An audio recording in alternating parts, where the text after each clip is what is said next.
But what this means is that that life can live in you today, not when you breathe your last, but now.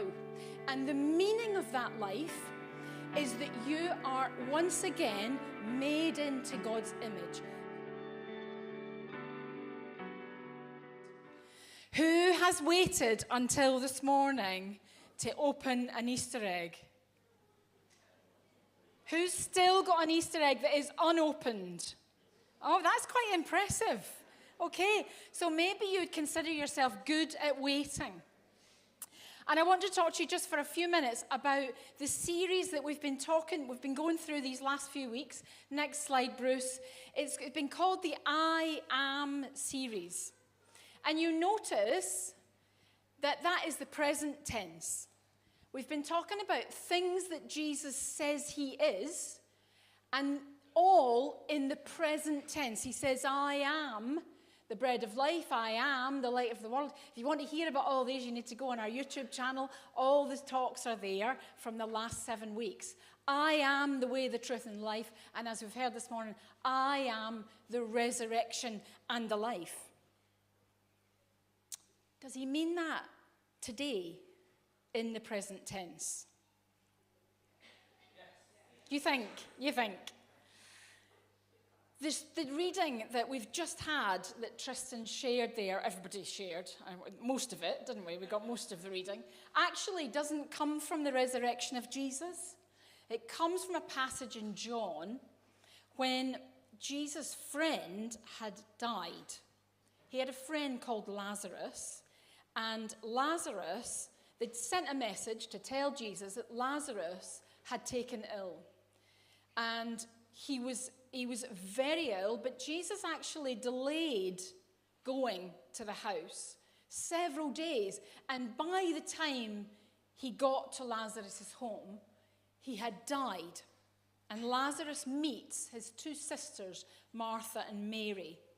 Verse 17 of John 11. When Jesus got there, he found Lazarus already 4 days dead. Bethany was near Jerusalem, only a couple of miles away, and many of the Jews were visiting Martha and Mary, sympathizing with them over their brother. Martha heard Jesus was coming and went out to meet him.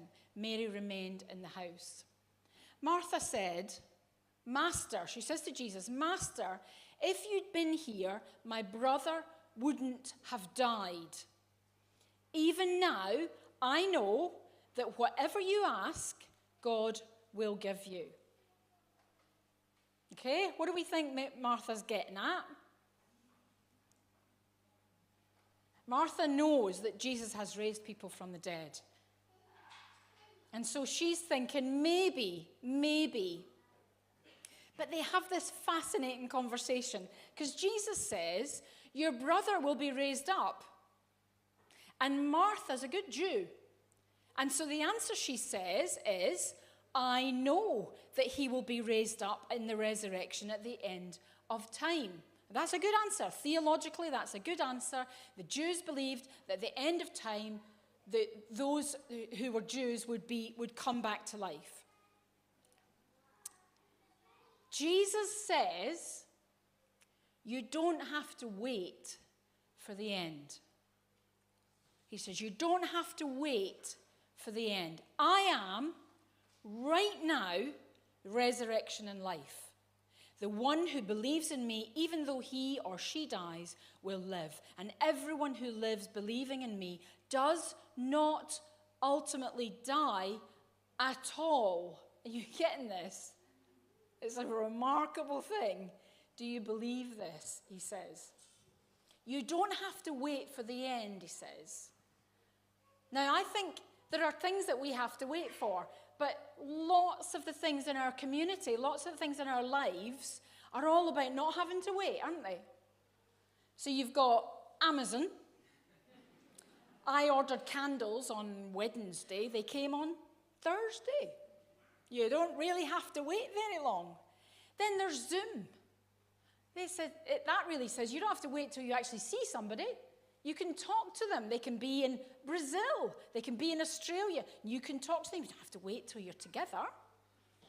Or supermarkets. You don't have to wait to chop the meat and prep all the veg and do all that. No. Here's a meal. It's already ready. You can just pop it in the oven and out it comes, or pop it in the microwave even, and out it comes. And normally we say, in our faith community, we say, well, that's the world. The world says you don't have to wait, but actually God's work is slow in our lives, and it's slow to develop. Actually, here's a time when the transformation that God promises, that transformation, that caterpillar into a butterfly, that transformation, we do not have to wait until we die. You're thinking, what are you talking about, Jill? Yes, he did bring Lazarus back to mortal life. We all know Lazarus died again. Okay? Lazarus had died, he was brought back to life, and a few years later, who knows how long later, he did die again. But the life that Jesus talks about being, when he says, I am the resurrection and the life, is a transformation of our life force. Okay? So when you are born into a mortal life. Every one of us will die. Some of us are much closer to it than others, are we not? Some of us are very, very long way away from it, hopefully. And some of us are maybe only a few years from it. But there is a mortal thing in us that will come to an end. When Jesus says, I am the resurrection and life, he's talking about another kind of life. He's talking about a thing that changes this life force from being a mortal, temporary thing into something that is eternal. And I've said before, it means that when we die, it's like we're traveling along in our mortal existence. And when we die, we come to this speed bump. And on we go. That's all death will be. That is all death will be. We'll go from our conscious, mortal, living in this world over a little speed bump and into eternity in Christ. But what this means is that that life can live in you today, not when you breathe your last, but now. And the meaning of that life is that you are once again made into God's image. The image that was made in you when you were created was God's image, and it was broken by our wrongdoing, by our own sin and our selfishness. It was fractured. And what Jesus' sacrifice on the cross and resurrection means is that he can come into your life now and have that life force remade into the image of God in you.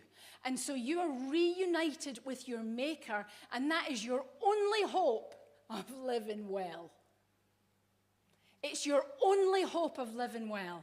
You can go for all the success and all the high ideals of this world, and you will not manage to live well unless you're reunited with your Maker. So the invitation this morning is, do you want to have your life force transformed? Have you already had your life force transformed?